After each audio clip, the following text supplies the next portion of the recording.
The Pilliga Forest is the largest contiguous area of forest in New South Wales, west of the Great Dividing Range, and it covers an area of more than 500,000 hectares. It's a mix of cypress pine, bull oak, and different eucalypt species, ironbark and box woodland. And it's an area that's recognised internationally as an important area for birds. It's home to mammals like squirrel gliders and the black-striped wallaby. And in 2016, AWC entered into an important new partnership with New South Wales National Parks and Wildlife Service to deliver a full suite of conservation services at 2 national parks. One of them is Mallee Cliffs National Park, which we've talked about in a previous webinar. And one project was in the Pilliga, in the Northern Tablelands of New South Wales. This partnership is part of the New South Wales Government's Saving Our Species program. And today I'm joined by 2 of the people leading AWC's work in the Pilliga, Regional Ecologist Dr. Greg Holland and Operations Manager Wayne Sparrow. Thanks, Greg and Wayne, for joining us today. Pleasure, Joey. Thanks for having us. No worries. Now, I take it you guys are both working from home. So you're both in Narrabri, is that right? Yes, that's correct. Yep. So Greg, I might start with you. What was your path into this career and what led you to your work on the Pilliga Project? Sure, thanks, Joey. So prior to joining AWC, I've had a career largely focused on ecological research. So I finished a PhD around about 12 years ago now. And that was focused on looking at the effects of habitat loss and habitat fragmentation on small native mammals. So I had a study area in southwestern Victoria. I was looking at things like the way landscapes change in agricultural environments and how things like the size of remnant forest patches and their isolation from one another, and also their vegetation quality, how those sorts of things affect the sorts of native mammals that are able to persist in habitat patches, and looking at both the patterns of species that occur and also processes that drive those patterns. So it sounds like it's very relevant to, working in a large forest fragment, which is essentially what the Pilliga is. And I might just share a map so people can see where that is. It's one of the largest patches of woodland in from the Great Divide in New South Wales. Do you want to just tell us why that's significant? Yeah, sure. So as you can see from that map there, it is a very large forest block.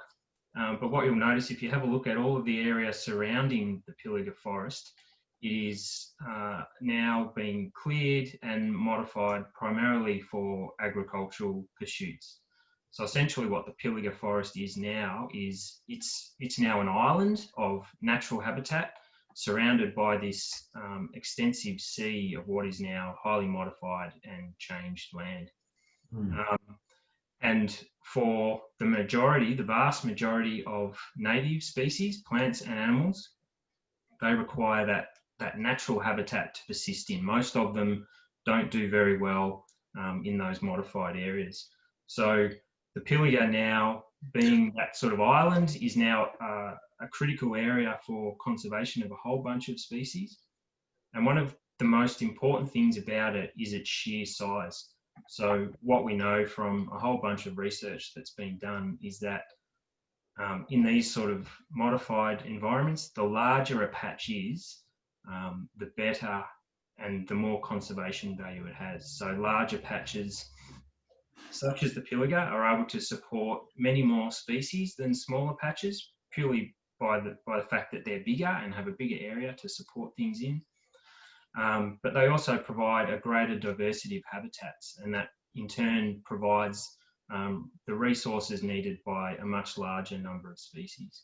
And being big also means that populations of animals are able to be larger, and larger populations are much less likely to become extinct due to processes such as genetic inbreeding or disease and those sorts of things. So the Pilliga, being that really large block and one of the last remaining ones, really is critically important habitat. Yeah, and you certainly see that from that map, that it's like you say, it's an island in a sea of agricultural land, really. Wayne, would you mind just describing the extent of the AWC project area? Because we're working across a couple of different parts of the Pilliga forest in the northern central part of the forest. So what area is our engagement over? Yeah, absolutely. Thanks, Joey. First off, I just want to acknowledge the traditional owners of this land, the Gamilaroi people, for allowing this work to be conducted on their traditional lands, and our staff of about 10 AWC staff here. As you can see by the map that Joey's put up, the main area of focus for us is encompassed by the red border. It's approximately 36,000 hectares, comprising mostly of the Pilliga State Conservation Area, but there is also the Pilliga National Park Gilgai section in there as well. So AWC has a land management responsibility of all aspects of land management in that 36,000 hectares. And we obviously have a fairly core focus of the fenced area, which is highlighted in the blue dotted line, sort of in the centre of that 36,000 hectares. Yeah, with that land management, like I said before, it's all aspects: weed control, feral animal control, general land management duties, and of course the reintroduction project. Yeah, and we'll come to that in a minute. Greg, when we first got to the Pilliga, one of the priorities was to establish a baseline of ecological health, so work out what populations of species were there, how they were going, and how we could track them over time, which is AWC's approach generally across all of our projects. So how do you go about setting up that system for monitoring ecological health and populations of different species? Sure. So the first stage in doing that is to establish a suite of monitoring points right across the area that we're working in. So we did that very early on. So as you can see on the map there, each of those blue dots and also the red dots inside the fenced area are a monitoring point. So there's a total of 60 monitoring points altogether. You can see that they're evenly spread on a grid pattern, with the exception of some of those red points inside the fence. And that was done quite deliberately, so it gives us a really good even coverage across the whole of the project area. And in doing so, it gives us a really good representation of all the variation in different topographies and habitat types in the area. And so we do a whole host of monitoring activities at each of those monitoring points. So that includes live trapping, and this photo shows one of the techniques that we use, pitfall trapping. So you can see we've got a bucket buried in the foreground there, and there's a whole bunch of other buckets buried along that temporary fence line. And that's used primarily for reptiles, but also small mammal species. So as they move across the forest floor, they'll intercept that fence and then follow the fence along. And hopefully, if we've set it up well enough, they fall down into one of those buckets, which allows us to be able to come along and retrieve them from the bucket and record the information we need and then let them go. We also set traps for small mammals. We do a bunch of bird surveys. So we do surveys for diurnal birds, and we do some call playback for nocturnal birds, things like owls. We also do call playback for koalas, which are an important species here in the Pilliga. And we do spotlighting surveys for various other arboreal mammals, various possums and gliders. We put out acoustic recorders to measure bats. We do also do vegetation surveys, so take quite detailed measurements of the plants and vegetation communities and the habitat structure at each of those sites. So the importance of doing that, as you said, is to give us a baseline so that we knew what we had at the beginning of the project. But we also do all of that work very regularly. Up until quite recently, we've done it most years, all of those different surveys, and that will continue into the future. So what that allows us to do is to monitor change through time. And that change might be due to natural processes, so things like the climate, rainfall. You know, many animal species will fluctuate up and down through time in response to rainfall patterns. But really critically, it also allows us to monitor changes as a result of our land management activities. So as Wayne mentioned before, we're conducting a whole bunch of different activities in terms of land management, and we can then track the native biota and see how that's changing through time. You mentioned lots of small mammal surveys and reptile surveys through those live trapping surveys, and it's a huge amount of work. I think in the first 12 months, it was something like 13,000 trap nights. So it's a really intensive ecological survey effort. I've just got some pictures of some of the small mammals from those surveys. Can you talk generally about the diversity of the Pilliga? What, how many small mammals are we seeing? Is it less than we expect should be there? Yeah, sure. So as you mentioned, it is a huge undertaking, a lot of work. We generally rely on a lot of volunteers coming in to help us to do these surveys. We're seeing quite a few species, and you'll see photos of the main ones that we get here. So yellow-footed antechinus is our most common small mammal in the forest that we detect in our surveys. Common dunnart also turns up reasonably often. There's an endemic rodent species out in the Pilliga called the Pilliga mouse, which we have got records for, but it's much rarer. So we don't see it as commonly as these other two species that we've got photos for. I think we've actually got a school watching today who's really interested in the Pilliga mouse and finding it hard to get much information on them. Is that a species that's only found in the Pilliga? Yeah, that's right. Yeah, it's endemic to the Pilliga forest. So it's quite a special species that we're keen to keep pretty close tabs on, which this monitoring is designed to do that. So we'll be able to track it through time and see how it's doing. Generally speaking, we do detect most of the things that we would expect to be there.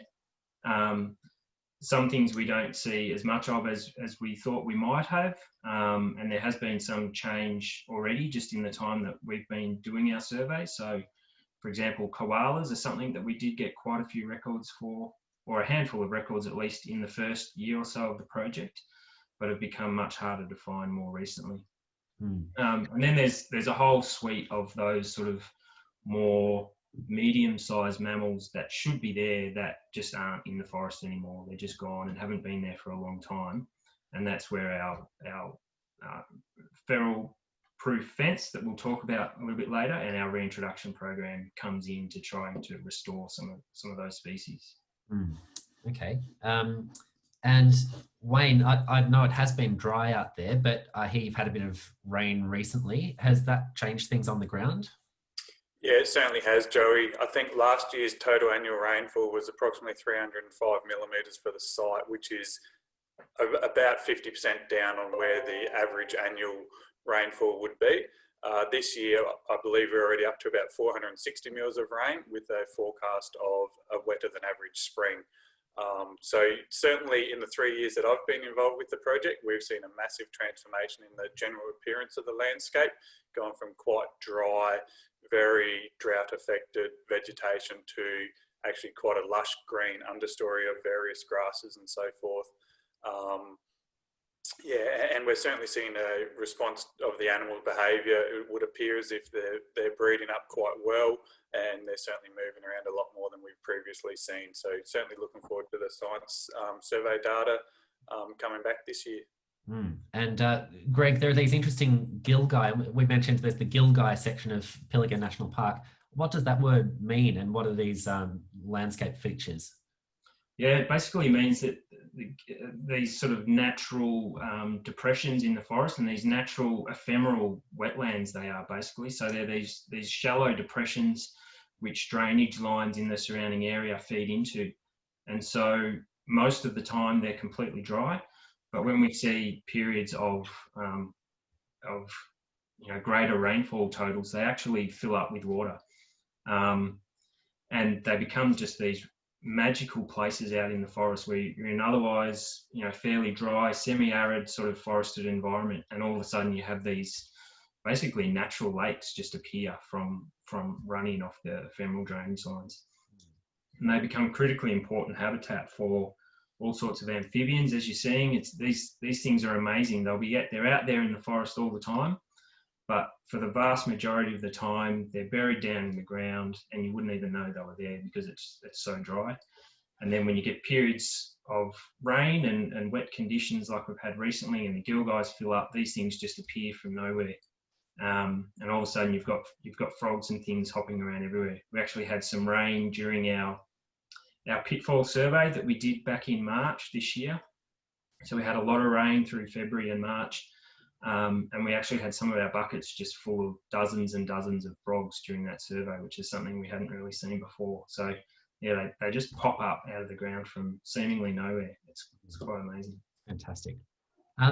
Wayne, I'm interested in the land management programs. And again, we'll talk about the fence in a minute, but it's much bigger than just that one project. So we're trying to improve ecological health across the entirety of that partnership project area.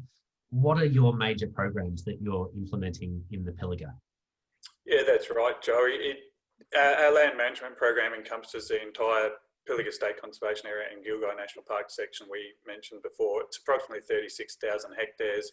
AWC is a very strong boots on the ground organisation. We have 3 land management officers and myself, so 4 core staff involved with the land management activities.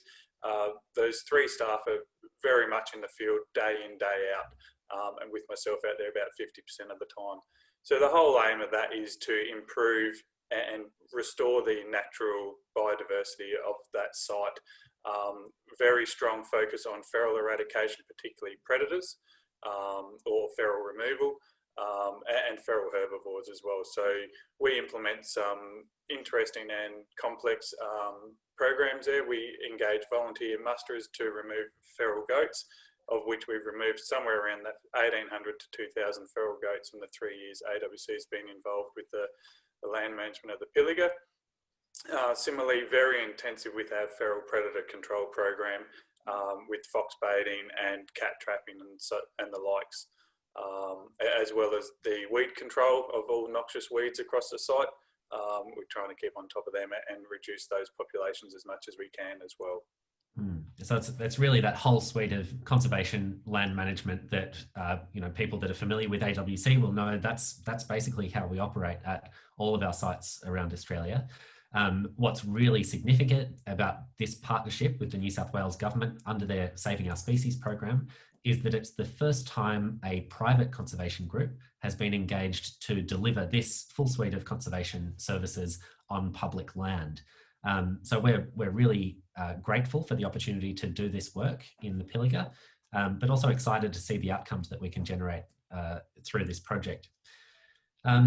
Now, we've touched on the fence a little bit, and I think it's important to say that part of the partnership with New South Wales National Parks, a really important part, is to reintroduce a whole suite of locally extinct native mammals to the 2 sites, both the Pilliga and Mallee Cliffs. So in total across the 2 sites, we plan to restore 10 locally extinct species, and in the Pilliga that comprises 6 species. So Greg, what are the things which would have been in this landscape a couple of 100 years ago which are now locally extinct? What are those mammal species? Yeah, sure, Joe. So primarily they're the things that we're looking at putting back in.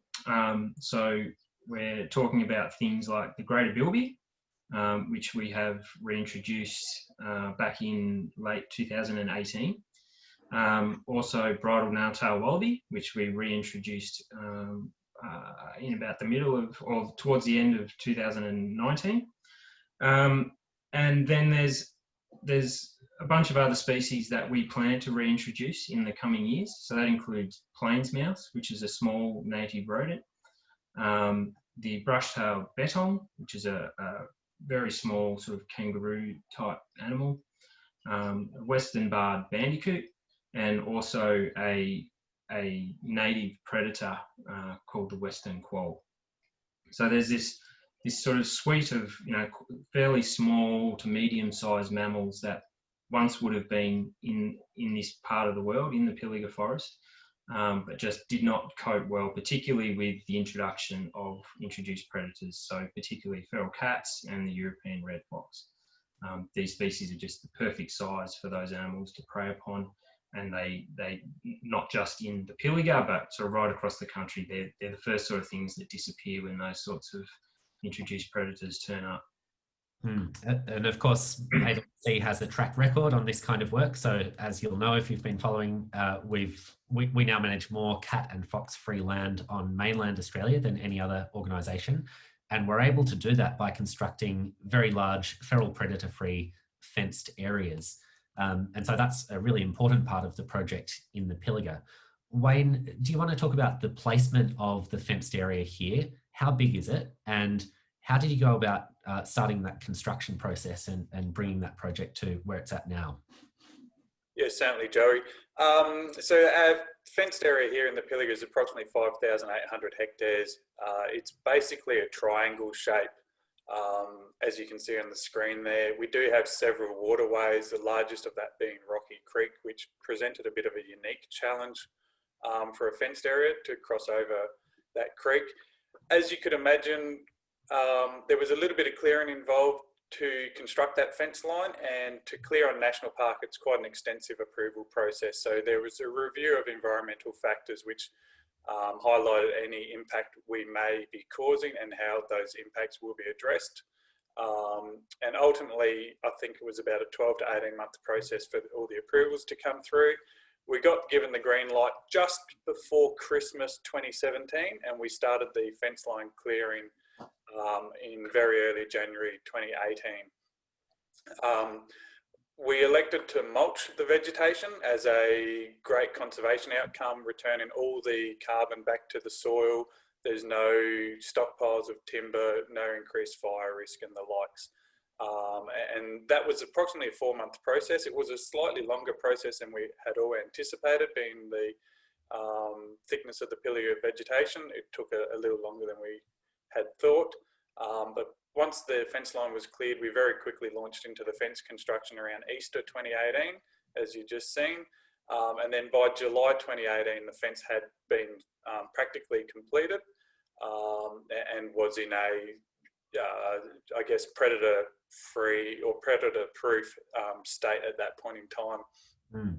So that's a huge job. I've got some numbers here. So it's 32 kilometres of fencing, and that constitutes 6,500 of these pickets being driven into the ground, 300 kilometres of plain wire being fitted, and almost 100 kilometres of netting. So it's a really important piece of conservation infrastructure, really. So congratulations. And I think that was a record time for constructing that fence. So we seem to set new records at each of these new projects. Do you want to just talk through the design there, Wayne, for anyone who's not familiar with how it works? Yeah, certainly, Joe. As you said, there was a massive amount of material. I think all up, it was about 205 tonnes of wire and fence posts, obviously in quite a few truckloads coming through. But the fence design is largely developed by AWC and very specific for predator proofing. It consists of 2 skirts. It's a little difficult to see in that photo, but you can see on the ground alongside that staff member, there's a skirt, or what we refer to as a skirt laying on the ground. That stops any animals digging underneath. There's also a similar skirt on the inside of that fence to stop any potential animals digging out. That runs up vertical to about 1.8 metres high with what we refer to as a rolled floppy top. And that floppy top's designed to stop any animals climbing up and over the fence. Obviously, it's very hard to hang upside down on something that's wobbling around. But in the very off chance something does decide to climb, before that animal gets to the floppy top, we've actually got 2 electric hot wires to give them a shock and drop them down to the ground.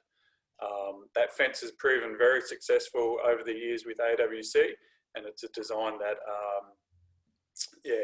we continue to tweak as we go, but very much settled on that as the final design. So a 32 kilometre fence protecting 5,800 hectares. So that's a very significant chunk of Pilliga forest. And the goal, of course, is to exclude those feral predators, cats and foxes, but eradication is a whole other process. Now, I might at this point just remind people that you can ask questions in the Q&A. We've had lots of questions coming in already, and we'll try and address them when we get to the end. So yeah, please send your questions through and we'll address as many of those as we can. So what about eradication, Wayne? What methods have you been using to rid that area of not just cats and foxes, but also goats and any other ferals that were in there? Yeah, so it's probably worth mentioning at this point in time, there's actually a fence within that fence. So we do actually have an additional 3.9 kilometres fence internal, which creates a 640 hectare breeding area. And that's very specific to the science program, which Greg will discuss a bit later on. So that's this western corner, isn't it? That's correct, yep. So that breeding area was very important for the science team, but we were actually able to achieve the eradication within 6 weeks of the completion of that breeding area zone. We were very fortunate upon the lockup of that breeding area. There was only 1 cat and 1 fox in there. We managed to photograph that fox taking a canid pest ejector, which is a meat-based lure with a 1080 inside of that lure, which ultimately kills the fox. And we were able to trap the last or the only cat in that area in a cage trap by mid-August. So we're very lucky in that regard. The Pilliga presents a fairly unique challenge to AWC, being such a thick forested environment. Some of the traditional methods we use unfortunately aren't available to us just because of the forest floor hides the tracks of the animals moving through. But certainly we've been able to eradicate our cats. We have 1 remaining fox, and we've nearly achieved the eradication on the goats. To assist with those eradication works, we have upwards of 110 cameras deployed 24/7 over the last 2.5 years. That helps provide some intel as to what animals are moving around, where they may be located, and assist our team on the ground with the eradication. Likewise, we drag our tracks 2 or even 3 times a week lately to see what animals are crossing the roadways, and that's how we know we have a fox remaining.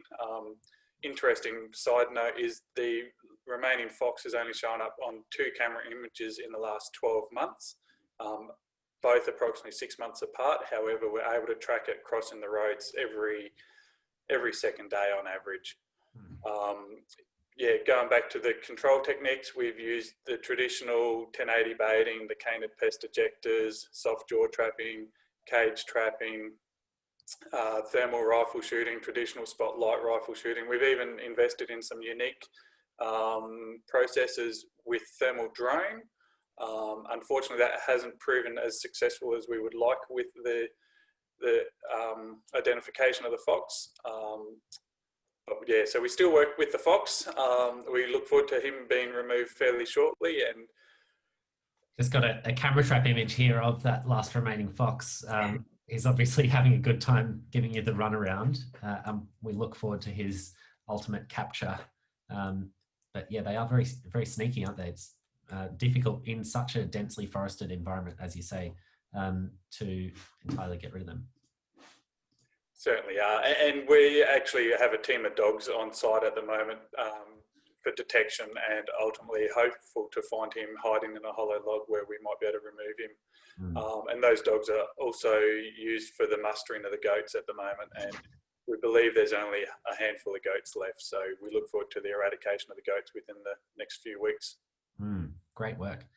Now, all of that work meant that within the breeding area, you were able to declare that feral free much sooner because it's a smaller area, and that enabled the first of these reintroductions to take place.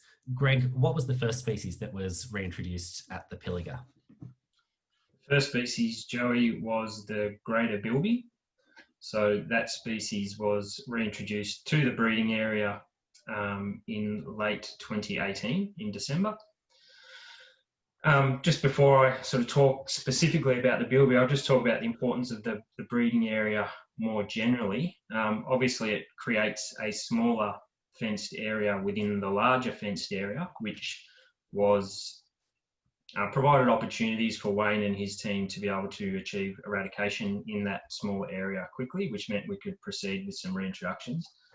But the breeding area actually performs a really important function as well in terms of the establishment of the new populations. So AWC works with a bunch of partners and stakeholders and collaborators on these projects. And part of that is having genetic assessments done of some of these highly endangered species from their populations right across the whole country. And from that, we're able to determine, where the best place to get founding animals for these new populations is, and what sort of genetic mix we should be aiming for, for not just to have a good healthy population in the Pilliga, but also to benefit the species overall across its entire range in Australia. So we did that for the bilby, and we reintroduced 60 bilbies, and half of those came from a place called Thistle Island, which is in South Australia, and the other half came from AWC's own Scotia Sanctuary in far western New South Wales. And again, that genetic work showed that by having individuals from both of those two different sources and bringing them together would give us the right genetic mix that we were looking for and ensure that we have a good, healthy population moving forwards.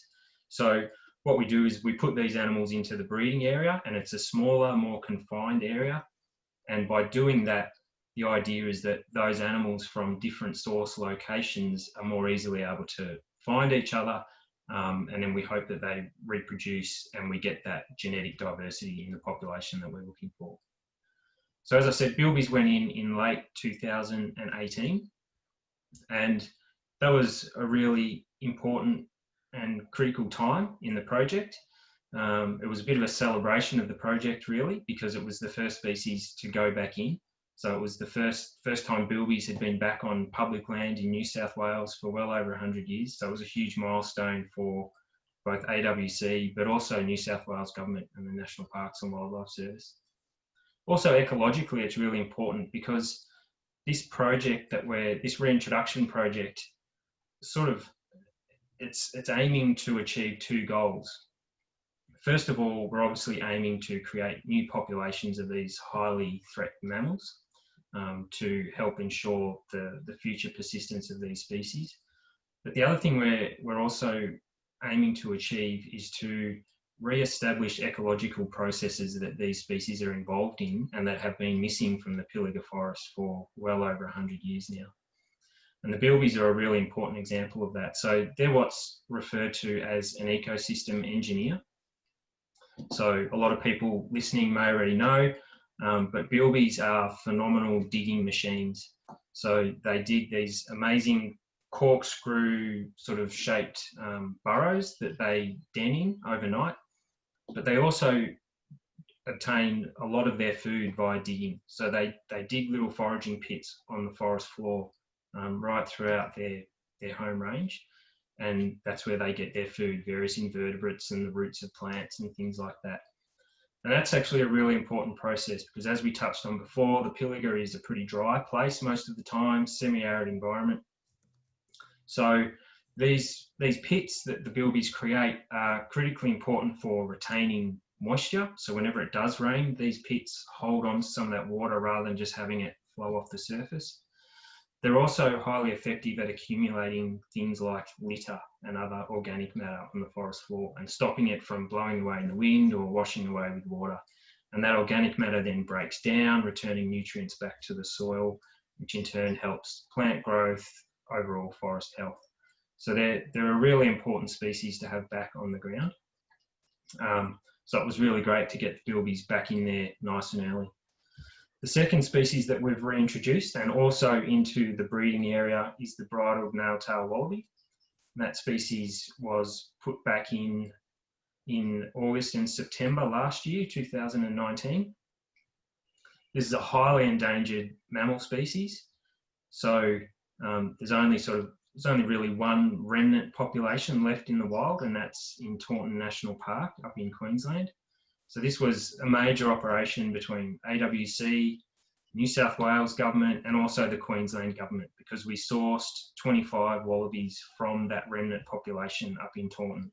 So it was an amazing collaboration between two governments from two different states and also AWC, and a huge amount of hard work from people associated with all of those organisations to get these animals down from Taunton. And we also sourced some animals from AWC's own Scotia Sanctuary in Western New South Wales, which has had a reintroduced population of bridled nail-tail wallabies for some time now. You can see there, just while that photo's up, that individual there has a collar on, a VHF transmitter around its neck. It also has an E-tag, which allows us to identify individuals from camera images. So we put those collars on one of the really important things we do is we monitor survival of the animals that we reintroduce in the first 12 months post reintroduction. So those animals went in about a year ago, and we've only just started to wind down that radio tracking and survival monitoring for that species just recently. So those collars, basically, we have an automated system of towers and data loggers in the breeding area that basically records whenever an animal with a collar comes within range of the tower. It's recorded by the data logger, and we can then download that information and know which animals are still alive and moving around. So yeah, both bilbies and bridled nail-tailed wallabies have gone back in. I'm very pleased to be able to report that they're both doing really well, especially since the rain that we received going back to the start of this year. So the monitoring and trapping work we've done since then has shown that both species, individuals are in really good health. They're really healthy. They're reproducing. Most females that we're catching now have pouch young, which is great. And we're also now starting to catch, as well as catching the original founders that we put in, we're now starting to catch a bunch of new animals as well, which is evidence that, that they're successfully reproducing, and that those new young animals are now being recruited into the new population, and the population is growing. So really good outcome so far. That's fantastic work. I just wanted to ask, how does that feel? I've got some video here of one of those wallabies being released, but Greg, I think you were there for this release.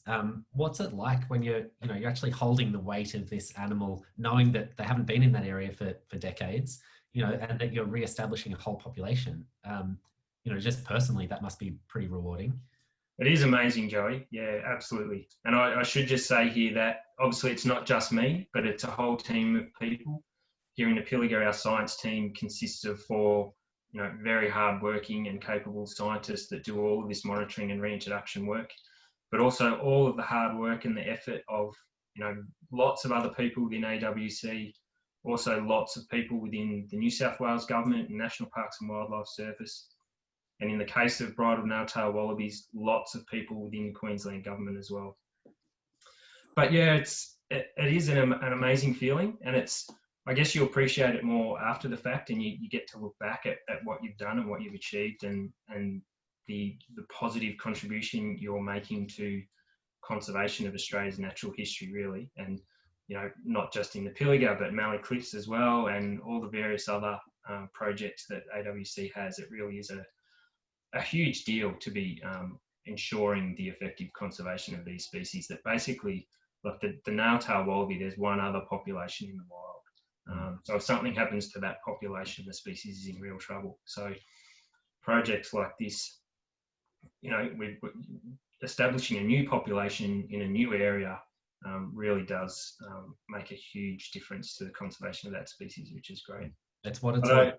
Yeah, absolutely. It's strange though, because at the time it's a huge amount of hard work, and the time and the effort and the planning and just the sheer hard work that goes into making it happen is extraordinary.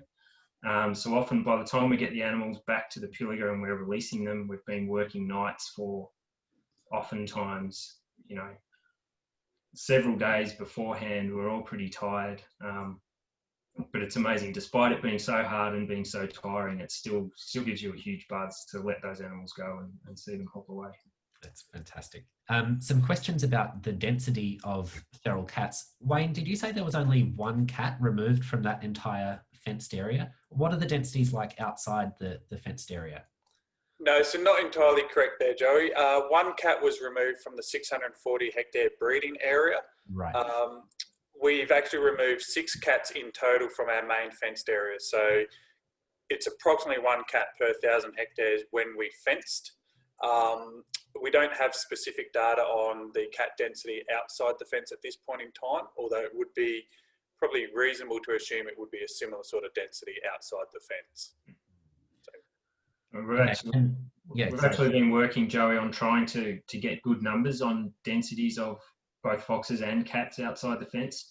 So we've been, and we are in the process of conducting a fairly large research project where we've been catching and putting GPS collars on cats and foxes, and then using that movement data and their detections on a camera array that we established, to use some fairly cutting edge statistical techniques to be able to generate cat and fox density estimates, which will then be a huge benefit for us in terms of managing those introduced predators going forward. So it's kind of work in progress that we're still battling away at.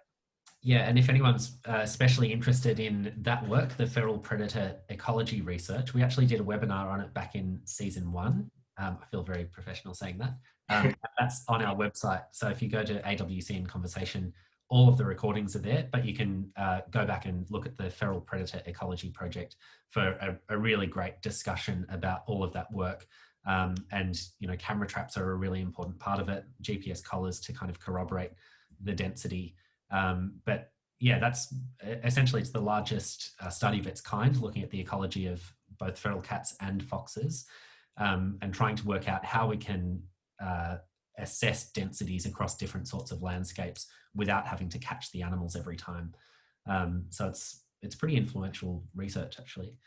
Probably critical for management too, Joe, just because it allows us to then know what the effectiveness of control techniques is, and how effective those measures are. If we do a baiting run, for example, what sort of a reduction in population size and density do we see, and therefore how much control effort needs to be put in to attain a certain level of control. We've had a few questions about the impact that the fence has, not just on reintroduced populations, but what about the species that are already there? Greg, you mentioned the Pilliga mouse, which is a rare species restricted to Pilliga forest. What could we expect from, excluding cats and foxes from that fenced area? Have we seen a response in Pilliga mouse numbers already, or is that something that we're yet to monitor? Yeah, look, we haven't seen a response in Pilliga mouse numbers specifically yet.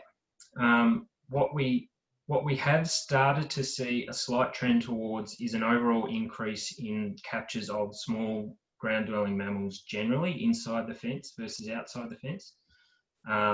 But the data is such that we can't sort of be too specific about individual species just yet, but overall captures are starting to increase inside the fence versus outside the fence. But that really gets at what our whole monitoring project that we talked about earlier is designed to do. So as you saw from that map you put up, Joe, we've got monitoring sites both inside and outside the fence. And we've done baseline surveys from when the project started, before the fence was even constructed. And we'll keep doing those baseline surveys right through the life of the whole project. So what we'll be able to do in time is really effectively analyse the data and look at changes across the fence. So we'll be able to really clearly demonstrate what changes are happening inside the fence versus outside the fence. And that could be due to a whole bunch of reasons. Obviously, removal of cats and foxes from inside the fence, you would expect would have a very positive outcome for a whole range of native species. But then we're also reintroducing some mammals as well, and we expect that's likely to have cause some changes for the extant fauna too. Mostly positive, we expect, but the data we collect will allow us to look at that really closely. Yeah, great. Wayne, we've had a lot of questions about maintenance and monitoring of the fence. Obviously, that's critical for such an important piece of infrastructure. What's the regime for monitoring at the moment, and what kind of maintenance do you expect will be required for the fence? Certainly, and it is a massive part of our workload. Somewhere on average between 15 to 20 hours of the week is spent patrolling and inspecting that fence. Routinely, that fence is patrolled Mondays, Wednesdays and Fridays, but we also do additional patrols subject to severe weather, strong winds, storm activity, heavy rainfall, or potentially fire in the area. They're all triggers for additional patrols. Some of the damage we have seen previously is damage to the creek line, where we've had quite a bit of water flow, and just upsetting the construction of the fence there, which we had to rectify quickly. And we have seen some tree fall damage as well. Being such a thick forested environment, we can't remove all tree fall risk. So occasionally we do see a tree down impacting that fence. That of course potentially creates a incursion and it increases our monitoring effort to make sure there's no additional cats or foxes climbed over that fallen tree and into the fenced area. Yeah, thanks. So I'm conscious that we're running at almost to time here, but it's a great discussion. So I think we'll carry on. If you do have to leave us, thanks for joining, but we'll continue the discussion for a little bit longer, and you can always catch up on the website if you miss any of it. We've had a number of people asking about bushfires and fire management. So fire management is obviously an important part of managing land around Australia for conservation. What's the fire management regime in the Pilliga, and what are we doing to make sure that the fence infrastructure is protected from uncontrolled bushfires? Yes, so we're in a unique position here where we are contracted by the New South Wales National Parks and Wildlife Service.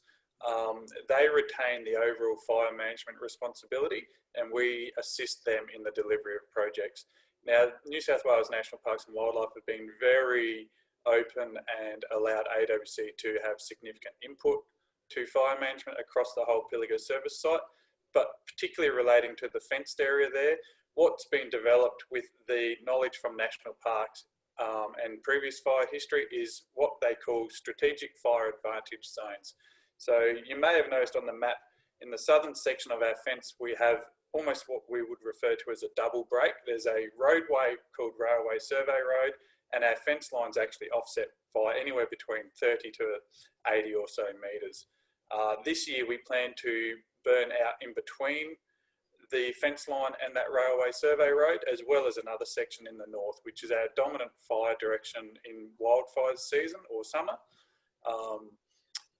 So that will help obviously create a larger fire break should a fire occur in the Pilliga and assist in stopping it prior to impacting the fenced area. Another key thing, we very deliberately chose the breeding area to be where it was due to a National Parks hazard reduction burn they completed. I think off the top of my head, it was either late 2016 or perhaps early 2017. So there's already been a fuel reduction burn completed in that block prior to AWC's management.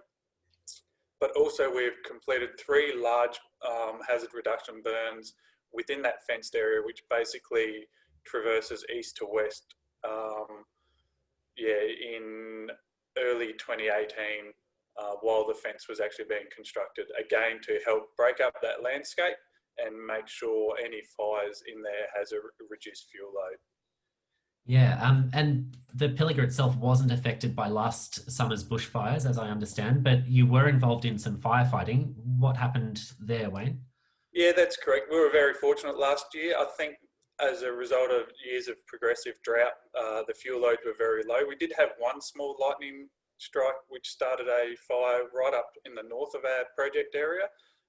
That was only about 20 hectares, and with the assistance of National Parks we were able to get on top of that.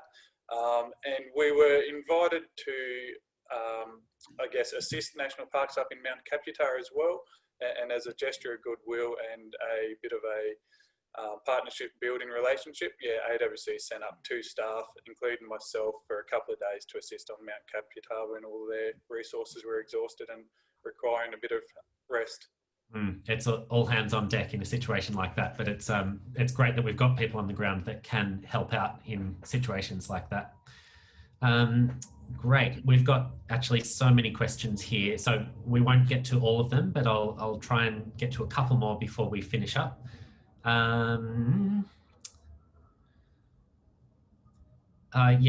one for you, Greg, just asking about checking pitfall buckets. This is an interesting one, actually. So, you've got these monitoring sites throughout the forest.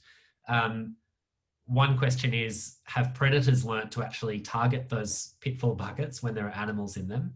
And secondly, do you have to check them very quickly? Like, what's the time frame where they're open and checked in the morning or the evening? Yeah, sure. We haven't noticed any predators targeting the traps to date. Typically, the traps are only open for 4 days and nights. and that's it for a 12-month period. So they're not really open long enough for any predators or any animals to really clue into them about what's going on. In terms of trapping them, yes, we're very careful to make sure that we trap them frequently to make sure that we don't have any animal welfare issues. So those pitfall traps are checked first thing in the morning. So we leave camp well before dawn and are out there at first light checking the first site for the day. And then they're checked again late afternoon before sunset. So they're checked twice a day. In addition to that, we have a little layer of sand on the bottom of the buckets. So things like legless lizards and worm lizards can bury in that sand and have shelter. There's also a tube in there for things to hide in and a piece of hessian for things to hide and take shelter in. So we're pretty careful to make sure that animal welfare is well looked after. Mm. All right. So interested to hear from both of you. What are the next steps? I guess obviously there's the one fantastic Mr. Fox to get rid of in that fenced area. What about translocations? Have you planned upcoming translocations? There are 4 species left to go into the Pilliga. So what does that look like over the next few years, Greg? Yeah, so it's going to be pretty busy. We did have plans to reintroduce some other species this year. They were postponed for a couple of reasons. Firstly, the coronavirus situation has meant that travelling interstate to source animals is now a whole lot more problematic, if not impossible, than it was before this year. So that's caused us to delay our plans. Also, a lot of our other translocations, our remaining ones, will go into that wider fenced area rather than the breeding area. So obviously we're waiting on sort of complete eradication of that area as well. So we do have 4 species still to come. As you said, we've got plains mouse, brush-tailed bettong, western barred bandicoot and western quoll. And they will all happen over the next handful of years, really, just pending eradication and our ability to move around and get things done. But beyond translocations, we've obviously got a very busy schedule here in the Pilliga anyway. We're quite fortunate at the moment that we're able to still go out to site and do our jobs, basically, and keep doing all the monitoring work we've got to do in the Pilliga. So we've got more trapping of both the bilbies and the bridled narratail wallabies coming up later this year. And we've also got a host of other surveys of those extant species. So we've got bird surveys coming up. We'll be doing some targeted surveys for koalas and barking owls. Given that it's rained and the forest is looking amazing at the moment and plants are growing and flowering, we'll be doing some targeted surveys for threatened plant species later this year as well. So we've got a very busy, full schedule of people out in the field doing lots of good work between now and the end of the year. Wayne, from your point of view, I believe one of the priorities is establishing an operations base on site in the Pilliga. Is that something that's imminent? And what difference will that make to your day-to-day work? Yeah, that's right, Joey. So obviously we've got the eradication as our primary focus at the moment. And until that's achieved, as Greg alluded to, there are aspects of the project that are being held up. But certainly something that would greatly assist us out in the field with our staff, noting that most of our staff travel from Narrabri to and from each day, which is approximately 60 kilometres one way. So there's great efficiencies to be achieved by having staff on site. And that operations base will largely provide us a workplace and accommodation on site. We are working with that internally to progress that as quick as we possibly can. And hopefully look forward to having some buildings there in the near future. Yeah, and as long-time AWC followers will know, a key part of our model is having staff on the ground. It means we're able to respond quickly to fire situations. We're able to carry out monitoring in an efficient way, do the land management that's required at the right time. So that's a really important step for the project. If you're inspired to support AWC and make a donation towards that work, you can do so at our website, australianwildlife.org. Greg and Wayne, it's been a really good conversation. I think that's all we've got time for, but thank you both for joining us today and telling us about this really important project under the partnership with New South Wales National Parks and the Saving Our Species program. No worries. Thanks, Joey. My pleasure. Thanks, Joey. Thanks very much. For those of you who did ask questions that we weren't able to get to, I apologise. We were absolutely overwhelmed with interest today, but thank you for joining. Next week, we have a really interesting guest. So it's Professor John Wojnarski. John Wojnarski is one of Australia's leading conservation biologists. He works with Charles Darwin University, but he's also been very closely involved in bushfire recovery projects. So John Wojnarski will be my guest next Thursday on AWC in Conversation. And I look forward to a broad-ranging conversation about the general state of conservation in Australia, but in particular responding to the crises of 2020. He's had a very long career in Northern Australia as well, so there'll be a lot to talk about.